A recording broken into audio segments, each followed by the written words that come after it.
വിവിധയിനം മാവുകളാൽ സമ്പന്നമാണ് നടുവട്ടം മായി സ്വദേശി സുരാജിന്റെ വീട്ടിലെ മട്ടുപ്പാവ്.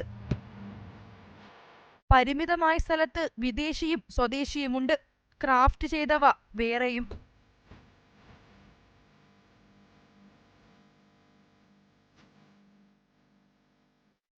മാവും മാങ്ങയുമെല്ലാം അന്യം നിന്നു പോകുന്നു എന്ന തോന്നൽ. അങ്ങനെ 7 വർഷം മുമ്പേ തുടങ്ങി മാങ്ങ കൃഷി.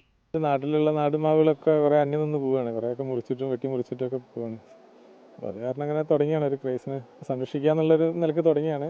അതങ്ങനെ നീണ്ടുപോയി ഇത്രയെത്തി. ഇപ്പോൾ ബെങ്ങനപ്പള്ളി, പണ്ടാരക്കണ്ടി, കേസർ, മിയാസാക്കി തുടങ്ങിയ അപൂർവ ഇനങ്ങൾ ഉൾപ്പെടെ 170 ഇനം മാവുകളുണ്ട് സുരാജിന്റെ ഈ തോട്ടത്തിൽ. അതിൽ 50 ഇനങ്ങൾ ഇപ്പോൾ പൂത്തു നിൽക്കുന്നുണ്ട്. കുറേയൊക്കെ വാങ്ങുന്നുണ്ട്. പിന്നെ നമ്മുടെ ഞങ്ങൾക്കൊരു വാട്സപ്പ് ഗ്രൂപ്പ് അതങ്ങനെ ഉണ്ട്. അവർ സംഘടിപ്പിച്ച് തരും, സൈനുകളൊക്കെ കൊണ്ടുതരും. അപ്പോൾ അവർ അയച്ചു തരും. കുറേ ആളുകൾ അയച്ചു തരും, കുറേ ആൾക്കാർ ഇവിടെ കൊണ്ടുതരും. പിന്നെ പല സ്ഥലങ്ങളിൽ പോയി എടുക്കും. ജൈവവളം മാത്രമാണ് കൃഷിക്കായി ഉപയോഗിക്കുന്നത്. വളം നാടൻ പശുവുണ്ട്, അതിൻ്റെ ചാണകവും മൂത്രവും കടലപ്പിണ്ണ കൂടെ പുളിപ്പിച്ചിട്ട് പിന്നെ ഫിഷ് അമിനോ ഒക്കെ കൊടുക്കാറ് നാടൻ. സുരാജിന്റെ മാവിൻ തോട്ടത്തിൽ നാടനും വിദേശിയും ഉൾപ്പെടെ വിവിധ ഇനം മാവുകളുണ്ട്. അവ പൂത്തു കായ്ക്കുമ്പോൾ കിട്ടുന്ന ആ സംതൃപ്തി, അതാണ് വീണ്ടും വീണ്ടും പല ഇനങ്ങളും പരീക്ഷിക്കാൻ സുരാജിനുള്ള പ്രചോദനം.